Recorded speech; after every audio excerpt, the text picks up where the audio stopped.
Hello दोस्तों, तो आज हम बात करेंगे top current affairs of the day.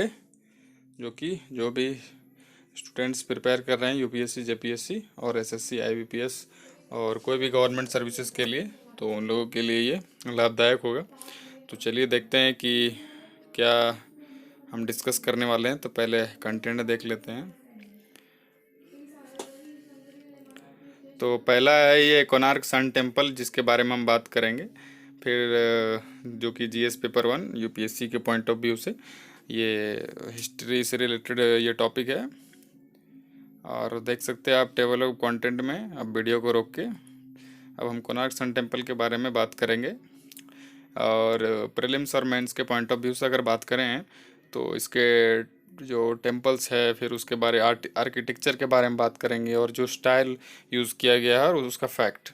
तो जो हम कंटेक्स्ट देखेंगे कि जो ministry of new and renewable energy जो है वो एक complete solarization of Konark sun temple का ये एक मतलब ये करने का ठाने हैं, ताकि और ये अबाउट द टेम्पल में हम देख सकते हैं कि बिल्ड इन जो वो 13th सेंचुरी में बिल्ड किया गया है। और ये गिग्नेटिक चैरियट ऑफ द सन जो फेमस है। आप कोणार्क सन टेम्पल का इमेज सर्च करिएगा गूगल में तो वही मिलेगा आपको। और जो 12 pairs of exclusively ornamental wheels है, यूनेस्को वर्ल्ड हेरिटेज साइट 1994 में मिला था। आप वीडियो को रोक के देख सकते हैं, मैं डाल दिया हूँ। और ये प्रीलिम्स के पॉइंट ऑफ व्यू से, अगर एग्जाम के पॉइंट ऑफ व्यू से क्या क्वेश्चन आता है तो आप देख सकते हैं, मैं मेंशन किया था। और अब हम देखेंगे कि सेकंड टॉपिक ये जो कि जीएस पेपर 3 के लिए है, जो कि स्कीम्स ये सब रिलेटेड जीएस पेपर 3 में आता है। तो scheme of formalisation of micro food processing enterprises. तो इसमें प्रीलिम्स के पॉइंट ऑफ व्यू से है कि की फीचर्स क्या है स्कीम का, और मेंस के पॉइंट ऑफ व्यू से क्या है कि सिग्निफिकेंस क्या है स्कीम और चैलेंजेस क्या है इस सेक्टर में। तो आप देख सकते हैं, कंटेक्स्ट को पढ़ सकते हैं। तो हम अब नेक्स्ट टॉपिक को डिस्कस करेंगे, emergency credit line guarantee scheme के बारे में। तो आप देख सकते हैं कि इसका की फीचर्स क्या है, सिग्निफिकेंस ऑफ द स्कीम क्या है, और कंटेक्स्ट क्या है कि द इमरजेंसी क्रेडिट लाइन जो है ना गारंटी स्कीम्स, वो फॉर एमएसएमईज है और मुद्रा बोरोवर्स के लिए है। और ये की फीचर्स क्या है कि 100% गारंटी कवरेज करता है, provided by national guarantee trust company limited NCGTC। और ये guaranteed emergency credit line facility को करता है। आप पढ़ सकते हैं, आगे 6 पॉइंट है। ये बेनिफिट ऑफ द स्कीम क्या है कि द स्कीम जो है ना वो एम्स करता है मिटिगेट करना डिस्ट्रेस कॉज्ड बाय द कोविड-19 और कंसिक्वेंट जो लॉकडाउन हुआ है, और जो सेवरली इम्पैक्टेड मैन्युफैक्चरिंग और अदर एक्टिविटीज जो एमएसएमई का सेक्टर है उसको बेनिफिट दिलवाना। और जो स्कीम जो एक्सपेक्ट करता है कि प्रोवाइड क्रेडिट सेक्टर जो है लो कॉस्ट जो कि जिसका बिजनेस है, और enabling MSME to meet their operational liabilities and restart their business. तो अपना वो बिजनेस स्टार्ट कर चलिए देखते हैं कि किस टाइप का क्वेश्चन आ सकता है इससे। तो देख सकते हैं कि ये एक 5 टाइप का क्वेश्चन बन सकता है। क्लासिफिकेशन ऑफ एमएसएमई ओल्ड और न्यू, क्या डिफरेंस है, कंट्रीब्यूशन ऑफ एमएसएमई, फिर what are NBFC, what is GSL facility, what is NCGTC. तो चलिए अगला टॉपिक की ओर चलते हैं, हम लोग देखते हैं। तो इसमें हम लोग वही स्लाइड है, तो इसमें हम लोग देख लेते हैं ऑब्जेक्टिव क्या है। तो ऑब्जेक्टिव है कि इंक्रीज करना एक्सेस जो कि फाइनेंस और माइक्रो फूड प्रोसेसिंग यूनिट्स का ये स्कीम्स है for formalisation of micro processing enterprises. तो यूनियन कैबिनेट जो है वो सेंट्रली स्पॉन्सर्ड स्कीम जो कि scheme for formalisation of micro food processing industries के लिए वो दिए हैं। अब वीडियो को रोक के देख सकते हैं। और ये सैलेंट फीचर क्या है इसका, तो ये सेंट्रली स्पॉन्सर्ड स्कीम है, ठीक है। और ये सेंटर और स्टेट के बीच में 60-40 के रेशियो में इसका जो रेवेन्यू होगा, जो जो पैसा देना पड़ेगा वो 60-40 के रेशियो में देना पड़ेगा। ये इम्प्लीमेंटेड ओवर 5 ईयर इम्प्लीमेंट होगा।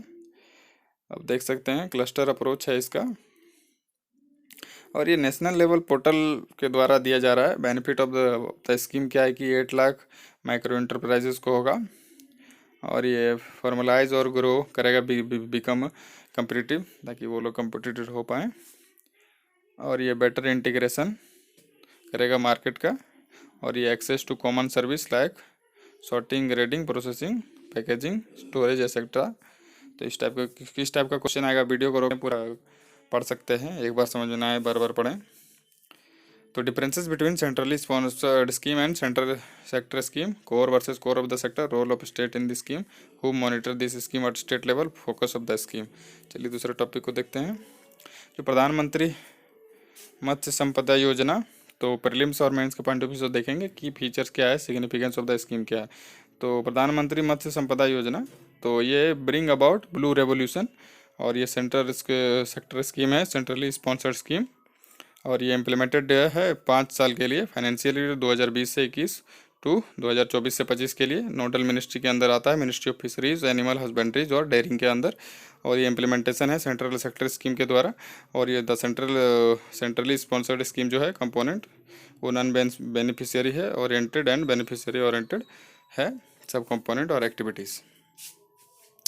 तो आप देख सकते हैं कि इसका काम का है कि इन्हेंसमेंट करना प्रोडक्शन और प्रोडक्टिविटी फिशरीज़ का, फिर इंफ्रास्ट्रक्चर को डेवलप करना, पोस्ट हार्वेस्ट मैनेजमेंट का, फिर ये फिशरीज़ मैनेजमेंट और रेगुलेटरी फ्रेमवर्क का इसका मेन ये स्कीम का एम है। तो नेक्स्ट टॉपिक की ओर चलते हैं कि इसमें देखें कि मेजर बेनिफिट क्या है प्रधानमंत्री मत्स्य संपदा योजना का। तो देखें कि इसमें कि एड्रेस करना क्रिटिकल गैप जो फिशरीज सेक्टर और पोटेंशियल में हो रहा है, और ये ऑगमेंटिंग करना फिश प्रोडक्शन और प्रोडक्टिविटी और sustain average annual growth rate में, और इम्प्रूव करना availability of certified quality fish seed और फीड, ट्रेसेबिलिटी करना फिश और including effective aquatic health management का, क्रिएशन करना है क्रिटिकल इंफ्रास्ट्रक्चर और इंक्लूडिंग मॉडर्नाइजेशन और स्ट्रेंथनिंग ऑफ वैल्यू चेन, और क्रिएशन करना है direct gainful employment opportunity 15 lakh Fisher को ये प्रोवाइड किया जाएगा for fish farmer, fish worker, fish vendors और अदर। तो क्वेश्चन किस टाइप का बनेगा देख लेते हैं दोस्तों कि 5th इसमें आ सकता है फिश प्रोडक्शन इन इंडिया के डिटेल, फिर इनलैंड वर्सेस कोस्टल फिशिंग में क्या डिफरेंस है, फिर टेन्योर ऑफ द स्कीम क्या है, कंपोनेंट ऑफ द स्कीम क्या है, सब component under centrally sponsored component of the scheme क्या है। तो चलिए देखते हैं दूसरा टॉपिक कि चलिए ये सोनिक बूम बहुत ये ट्रेंड में था 2 दिन के लिए। तो देखते हैं कि सोनिक बूम क्या है कि वो ऑब्जेक्ट ट्रेवल जब करता है एयर में faster than the speed of sound, तो वो शॉक वेव क्रिएट करता है एयर में, एटमॉस्फेयर में, तो वही लीड करता है huge emission in the energy, ठीक है। और यूजुअली जो फॉर्म ऑफ साउंड रहता है वो similar to explosion of thunder clap रहता है। और इफेक्ट क्या है इसका कि ये जो सोनिक बॉम्ब है ये कंटिन्यूस साउंड है, वो एमिट किया जाता है एयरक्राफ्ट के द्वारा, वो जब ट्रैवल करता है सुपरसोनिक स्पीड में। और ये एयरक्राफ्ट जब फ्लाई करता है लो एल्टीट्यूड में, तो सोनिक बूम जो होता है वो लीड करता है ट्रेमर्स और सिमिलर टू अर्थक्वेक और सैटरिंग ऑफ ग्लास होता है, ठीक है। तो वही सब सोचा जा रहा था कि वो बेंगलोर में अचानक से ये भूकंप जैसा आवाज़ कहाँ से आ गया, तो ये वही था दोस्तों सोनिक बूम के कारण ही। और चलिए देखते हैं दूसरा कि व्हाट इज़ चाइना में 4th मैनेजमेंट मूवमेंट। तो ये इंटेलेक्चुअल रेवोल्यूशन है सोशियो पॉलिटिक रिफॉर्म मूवमेंट का, जो अकर्ड हुआ है चाइना में 4 मई 1919 में हुआ था। और ये जो मूवमेंट है अपलोडेड है refusal of delegates at the Paris peace conference to return former German colonies in China, ठीक है। तो ये जर्मन कॉलोनी हुआ करता था पहले चाइना में, तो उसी को मना कर दिया गया था 1999 में। और चाइनीज सोवरेनिटी को कंक्लूजन ऑफ वर्ल्ड वार 1 में। और जो स्टूडेंट जो है protested not only western imperialism but their own government weakness, जो स्टूडेंट प्रोटेस्ट किए थे चाइना में। तो अब देखेंगे कि इंटरनेशनल टी डे के बारे में। तो ये फर्स्ट इंटरनेशनल टी डे जो कि सेलिब्रेटेड किया गया था 21 मई को, इसलिए इंटरनेशनल टी डे बनाया जाता है 21 मई को। और ये फूड एंड एग्रीकल्चर ऑर्गेनाइजेशन जो लीड करता है ऑब्जर्वेशन ऑफ द डे। और ये जो एम है इसका कि raise awareness of the long history and the deep cultural and economic significance of the tea around the world. तो ये जो नेक्स्ट टॉपिक है इसे हम नेक्स्ट स्लाइड में डिस्कस करेंगे। तो ये अगेपे चित्रमग्न है, ये magnetic nano particle based RNA extraction kit है, आप देख सकते हैं, पढ़ सकते हैं। तो धन्यवाद दोस्तों इस वीडियो को देखने के लिए। आपको इसी तरह टॉप करंट न्यूज़ जो कि एग्ज़ाम्स के लिए रिलेवेंट है वो आपको डेली मिल जाएंगे। तो लाइक शेयर ज़रूर कर दें और सब्सक्राइब भी कर दें चैनल को, ताकि आप मेरे वीडियो देख पाएँ। धन्यवाद।